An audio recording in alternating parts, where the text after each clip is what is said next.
Have you ever wondered what to do when you completely fill up your hard drive? You go and buy more hard drive or delete your existing files.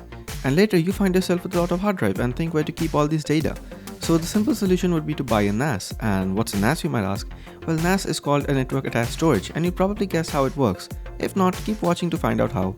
So instead of buying an overpriced NAS, why don't we just build a cheap one that works and gets the job done? So welcome to my video on how to build a NAS.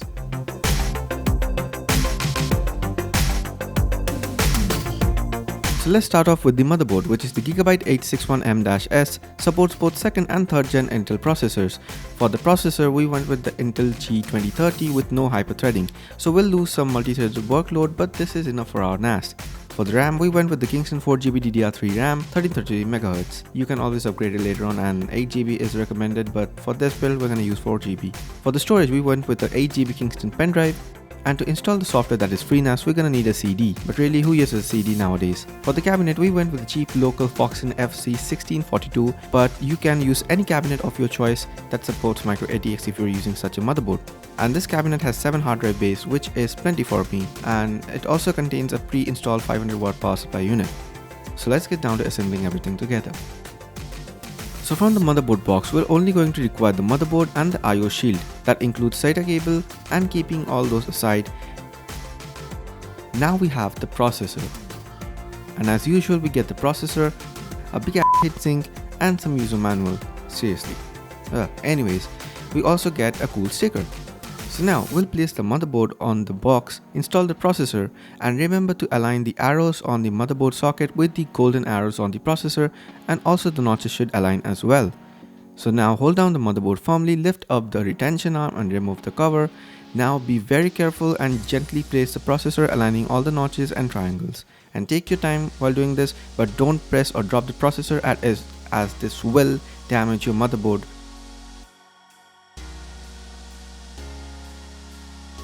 Now, place the bracket over it, and this time we're going to need to apply a bit more pressure to place in the retention arm.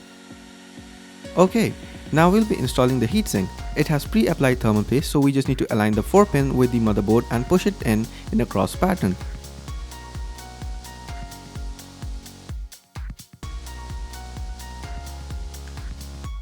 Now we'll connect the heatsink fan that we just installed, and the header should be marked as CPU fan, so just connect it.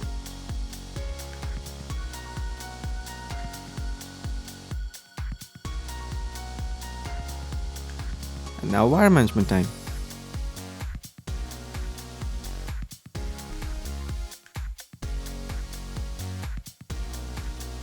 Now installing the RAM, it's pretty easy, just align it correctly and don't forget to open the locks before placing it in.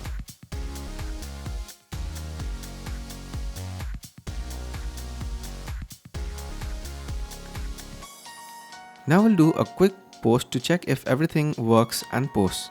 You may do it if you know where the power leads are and short them with a screwdriver or a key.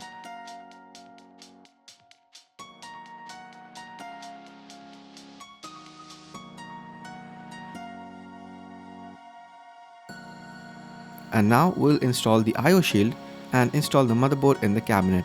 Installation of the I/O shield is easy. Just place the icon facing side outside, push towards it from the inside.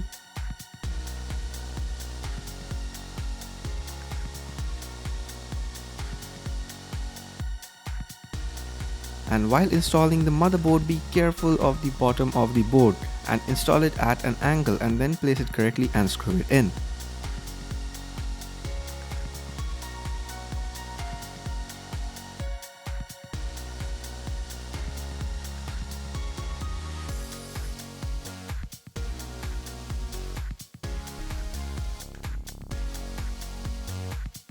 So now we'll be modding the case just a bit and remove the front USB from the front panel, as we will use it inside.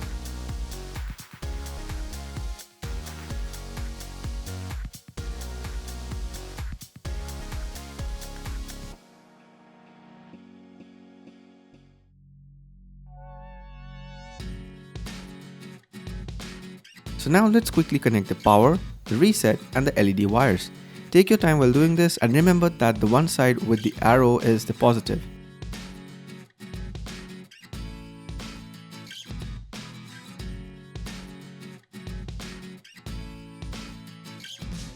Now connecting the 20 plus 4 pin and 4 pin, we complete the wiring.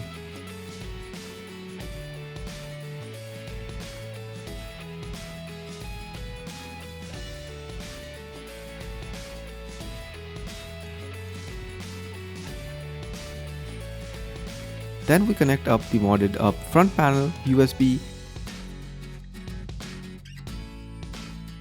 So now we will stick the modded USB inside the cabinet with double-sided tape.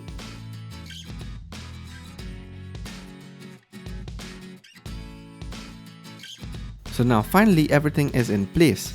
Now comes the main reason for this build, that is installing FreeNAS. For this we will be requiring an optical drive to install it via CD, but you can do it via USB as well. I don't know why I didn't think of this earlier. So after the BIOS shows up, go into the boot menu by pressing F12 and select CD-ROM to boot into your DVD drive or CD drive. If you're using any USB stick, just select that. So now all we need to do is just wait till it's done booting, and remember it's gonna take a while. And after that, select install and upgrade, then select the drive on which you want to install it. We'll be selecting the 8 GB pen drive and then select yes to continue. And then again we have to wait. So after the installation is done, hit OK and remove the CD, and now it should boot from the pen drive. And just a quick side note, if you are stuck at the 5-second screen, just hard reset it by powering it off and on, and this should help. And after that will be granted with the console setup, and here you can see the IP and you can set it up using the web UI. So that was it with this video guys, and if you liked it then a like would be really appreciated, as it took me a long time to shoot, edit and upload and render and all the stuff. So yeah, like this video if you really liked it, comment your questions below as I read all the comments personally, and stay subscribed for more technology tips, tutorials and more videos on this. And yeah, just yeah, it would be awesome if you just subscribe. Yeah, I'm gonna go now. Bye.